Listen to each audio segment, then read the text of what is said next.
Jaga ibadah. Ibadah apa kena jaga ni? Selain daripada solat, selain daripada baca Quran, tolong sedekah dalam hidup ini. Tolong ubah sekarang. Sedekah. Sebelum kita mati ni sedekah. Tiap-tiap hari. Jangan tunggu hari Jumaat je nak bersedekah. Sedekah setiap hari. Infak setiap masa. Tiap-tiap hari. Bagi. Kenapa? Kena sedekah maknanya kita sedang menukar daripada nilaian harta kepada nilaian pahala. Jangan risau terhadap kemiskinan. Rasulullah sebut, Allah tak akan miskinkan orang yang hidup sentiasa berinfak di jalan agama. Allah tak akan miskinkan dia. Rasulullah berjanji, siapa-siapa yang hidup dia sentiasa menginfakkan di jalan agama, Allah akan kayakan dalam hidup. Dan kita kena ingat, setiap kali mana kita bersedekah, kita bukan bersedekah kepada yang kita bagi itu, tak. Tapi kita sedang bersedekah untuk diri kita sendiri. Kena faham konsep tu. Malam ni kan kita duduk macam ni. Elok kita duduk lalu tabung derma. Lalu tabung derma tu kebetulan dalam poket kita ada 2 keping. Sekeping RM50, sekeping lagi RM1. Agak-agak mana yang masuk? Agak-agak. Biasanya yang RM1 kan? Kita masuk yang RM1. Yang RM50 kedai tom yam banyak lagi. Tersebut demikian. Sebenarnya yang patut kita masuk 2 keping tu terus. 2 keping tu terus.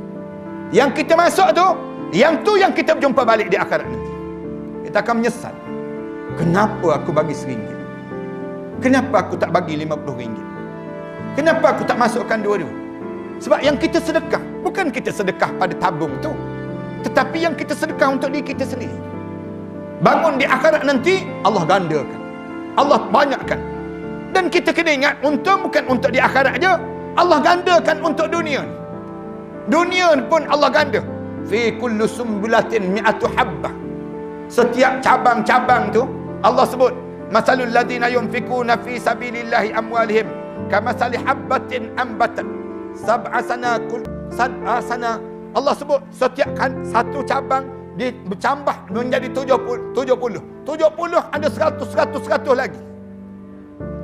Yang bersedekah jadi kaya. Tuan-tuan perhati ya. Saya nak sebut ada orang lain, saya nak sebut diri saya sendiri. Contoh yang mudah, saya pengalaman waktu mana saya belajar di Al-Azhar Mesir. Duit tak ada tuan-tuan, harta tak ada, buat pinjaman.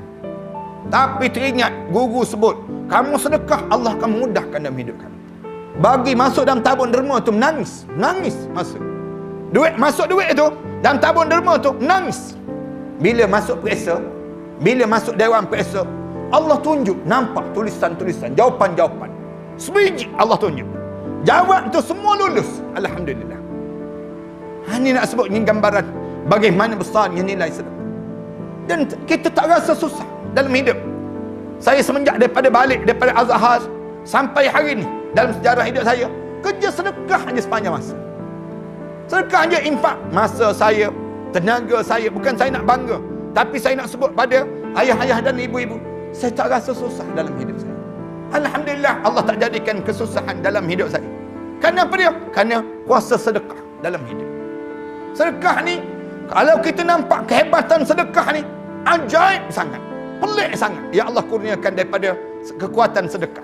Dan sedekah menjadikan kita tak minta dengan malaikat dekat nak mati. Kita tak sebut pada malaikat. Orang dekat nak mati, dia minta nak bersedekah lah. Dia akan sebut pada malaikat, laula akhartani ila ajalin qarib fa asaddaqa wa akum minas salihin. Kalaulah Allah boleh tangguh sekejap kematian saya nak bersedekah di jalan Allah dan saya nak menjadi hamba Allah yang saleh.